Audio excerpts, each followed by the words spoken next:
저희 북한 인권 문제라는 것은 뭐 최근 상황뿐만 아니라 사실은 북한과 관련된 어, 여러 가지 그 논의 혹은 쟁점 중에서 항상 근본적으로는 지속되어 왔던 주제 중에 하나라고 큰 틀에서 말씀드릴 수가 있을 것 같습니다. 따라서 저는 뭐 최근에 이것이 더 불거졌다 이렇게 보기는 좀 조금 좀 동의하기는 어려운 것 같고요. 다만 지금까지 북한 인권에 대해서 얘기하는 레벨이나 혹은 톤이나 이런 것들이 지속적으로 변해왔다 이렇게 좀 말씀드려야 될 것 같다 이렇게 좀 생각하고 있습니다.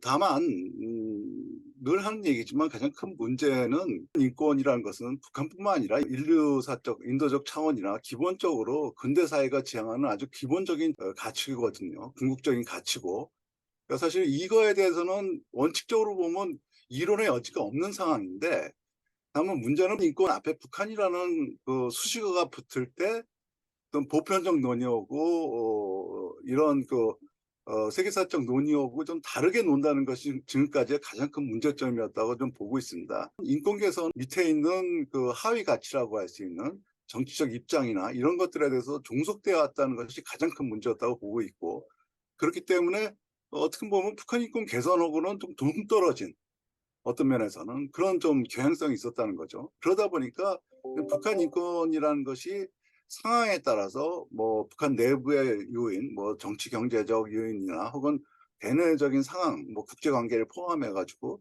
혹은 미국 혹은 한국의 대북 정책이라든 이런 상황에 따라서 나름 뭐 크든 작든 변화가 이루어져 왔는데, 북한 인권의 변화에 대한 것들은 또 상대적으로 좀 사상돼 왔다라는 것이죠. 어떤 그 정파적인 입장에 따라서의 좀 차이를 본다면 당연히 제가 말씀드린 바와 같이 전제 자체가 궁극적인 목표고 분리되어서 얘기했기 때문에 자신들이 갖고 있는 어떤 정책 입장이나 이념적 서양이라든지 혹은 대북관 혹은 통일관에 좌우돼서 인권도 얘기되어 왔다는 거죠. 그럼 현실적으로 소위 얘기하는 우리의 그 보수 진영에서 보면 북한 인권 개선은 북한 체제를 비판하기 위한 수단화로서 얘기하다 보니까 어떻게 보면 더 자극적이고 이런 것들을 좀 강조했다고 볼 수가 있겠고, 또 반대로 진보적 입장에서는 북한 체제와의 그 공존이나 뭐 평화라는 것들을 또 지향했다는 이런 소위 명분을 강조하면서 이 이슈 자체를 어떻게 하면 좀 축소해야 될 거라고 생각한다든지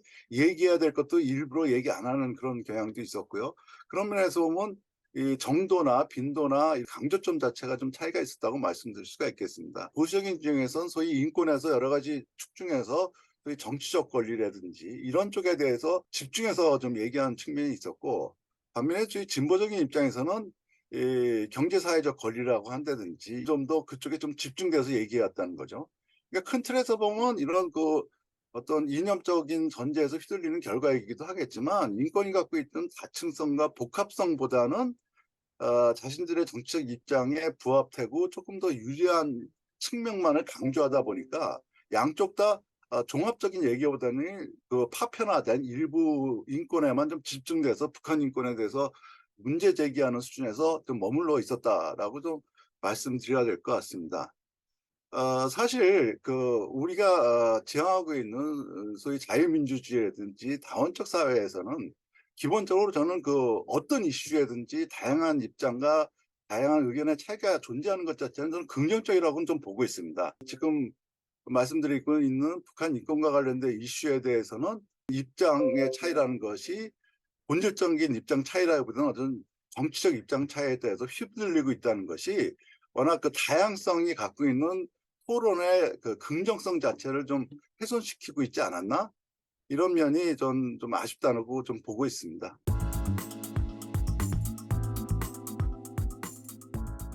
인권보고서부터 좀 말씀드리면 이게 법적인 거에 따라서 의무사항이기 때문에 뭐 당연히 했어야 되는 것이라고 말씀드릴 수가 있겠는데, 저는 기본적으로 내용 자체는 굉장히 어떤 면에서 쿨하게 잘 정리가 됐다고 봐요. 구성이나 이런 것들에 대해서. 장단점이 있는데 굉장히 그, 쿨하게 조심스럽게 작성됐기 때문에 그 자체가 좀 설득력이 있을 수가 있다고 봐요. 그러니까 감정이라는 게 떠나가지고 팩트 중심으로 가능하면 정리하려고 그랬고, 그에 대해서는 다른 얘기를 첨언 안 하려고 했던 노력이 좀 있지 않나 싶고, 그것이 보는 사람 입장에서는 불만일 수가 있겠지만 그냥 보고서 자체로서는 신뢰성을 높였다고는 좀 볼 수 있을 것 같아요. 예. 다만 제가 근본적으로 갖고 있는 좀 회의적인 시각은 뭐냐면, 물론 법적 조치이기 때문에 했어야 되긴 하지만 이미 통일연구원에서 지속적으로 해왔던 인권 보고서가 있는데, 그것이 뭐 통일부에서 한다고 그래서 더 달라지느냐. 오히려 뭐 국가든지 뭐 혹은 꼭 통일부가 주체가 되는 게 아니라 통일연구원도 국가기구이기 때문에 큰 틀에서 보면은 대한민국 정부에서 북한 인권 보고서를 내는 것에 그 어쨌든 신뢰성이 있고 대표성이 있는 거를 하나로 지속적으로 키워가는 것이 좋지 않는가, 이런 생각을 한다면, 이게 별도 법에 의해서 어쩔 수 없다고 하지만 꼭 굳이 통일부에서 하면 더 설득력이 있을까? 저는 그건 또 아니라고 보거든요.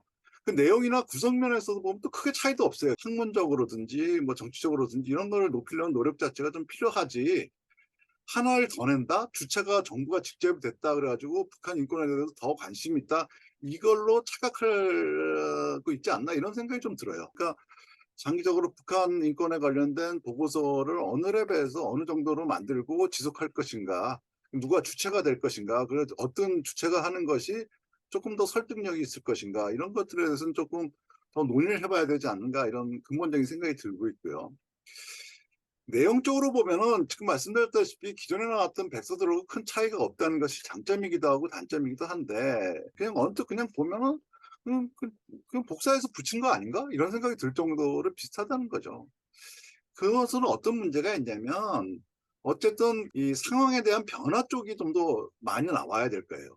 어, 늘 나쁘다, 나쁘다, 이게 동호반복하지 말고 어느 부분이 어떻게 나빠졌고 또 어느 부분은 어떻게 개선됐는가, 이런 것들을 좀 봐야 된다는 거죠. 제가 아까부터 계속 말했는데, 북한 인권 보고서는 북한 인권을 개선하기 위한 것이다라는 것이 조금 더 분명하게 나타나야 되는 것인데, 이것이 아니다 보면 항상 북한 인권에 대해서 얘기하는 것은 아까 똑같은 얘기인데, 그 북한을 비판하기 위한 것이고, 그 북한 인권 보고서는 북한 인권 정권을 국가에서 비판하기 위해서 만든 것이다, 이런 생각을 자꾸 간다는 거죠.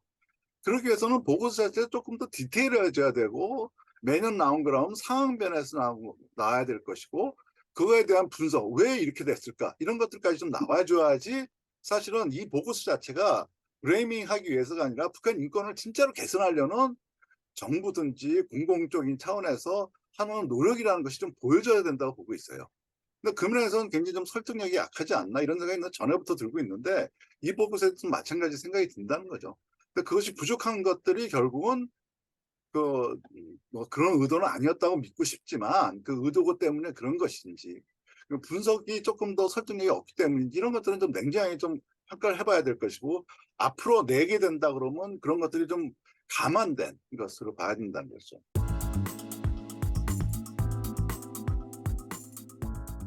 기본적으로 어느 정권이든지 북한 인권에 대해서 얘기를 해야 된다고 봐요.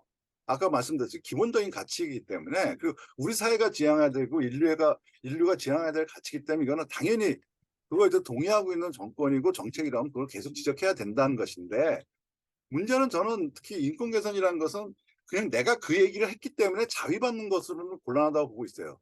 그러니까 이게 현실적인 개선으로 가느냐 안 가는 것이 가장 중요한 척도라고 보고 있어요. 얘기를 했냐 안 했냐가 아니라, 어떻게 했냐 안 했냐가 아니라, 그걸 통해서 어느 정도 개선될 수 있고 어느 정도 실효성이 있었냐를 가지고 비판을 하든지 혹은 옹호를 해야 된다고 보고 있는데, 잠깐 말을 했냐 안 했냐 이거 가지고 잠깐 논쟁이 가고 있다는 것이죠. 근데 사실은 보면 그동안의 북한 인권이 여전히 문제가 있지만, 그래도 조금 북한이 어쨌든 뭐 가식적이지만 조금 개선하려고 그랬던 것들은 좀 보면은, 화자가 진정성이 있느냐 없는 걸 북한이 좀 보는 것 같아요. EU에서 했던 것들에 대해서는 북한이 좀 신용을 했다. 인권 개선에 대해서 했던 것들. 그러니까 이런 것들을 보면은, 그 면에서 화자에 대해서 불신이 높을 때 저는 어떤 식으로 어떤 정책을 펴더라도 실효성은 없다고 보고 있거든요. 화자의 진정성이나 설득력이라고 해서 고민하지 않고 나는 이걸 얘기했음으로써 충분하다, 이것은 저는 의미가 없는 정책이라고 보고 있어요. 그러니까 저는 어떤 정책을 피든지 더 중요한 것은 지금까지 했던 북한 인권 정책에, 그러니까 지난 바로 문재인 정권뿐만 아니라 지난 수십 년 동안 북한 인권과 관련된 했던 대한민국 인권 정책에서 어떤 것들이 실효성이 있었냐, 이런 것들을 좀 분석하고 고민하고 여기에 더해서 대북 인권 정책을 할 필요가 있다는 것이죠. 그러니까 지난 정부는 안 했는데 내가 했다, 이것으로서 면피되는 이슈는 아니라고 보고 있어요.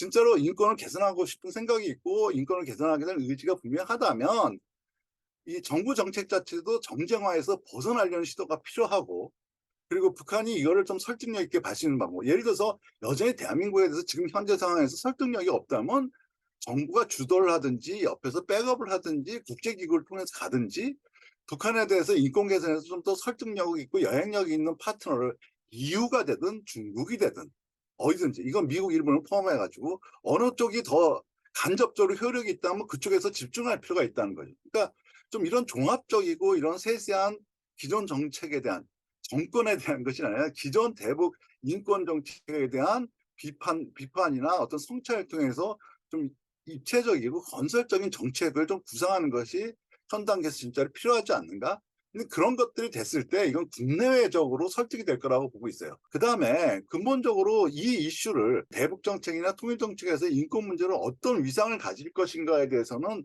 분명한 프레임이 이 정권 안에서 좀 있어야 된다고 보고 있어요. 그러니까 북한 대북 인권 정책이 굉장히 중요하다고 얘기하는데, 그럼 인권 정책과 남북 관계 개선, 그럼 남북 관계 개선을 희생을 시키더라도 인권을 개선하는 것이 더 중요하다고 할 것인지, 이런 것들은 좀 나름 정리를 해가지고 정책의 기본 방향에 대해서는 또 얘기를 해주실 필요가 있다고 보고 있어요.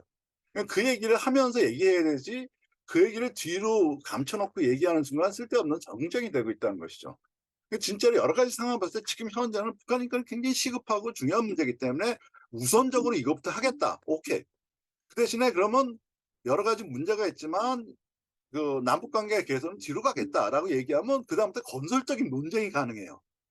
근데 그 얘기 안 하고 그건 그냥 두리뭉실 해놓고 나서 인권이 중요하다, 우리는 인권만 하고 있다, 뭐 이런 얘기하는 것들은 논쟁이 불가능해지고 쓸데없는 그냥 그 이념적 논쟁으로 가버린다는 거죠.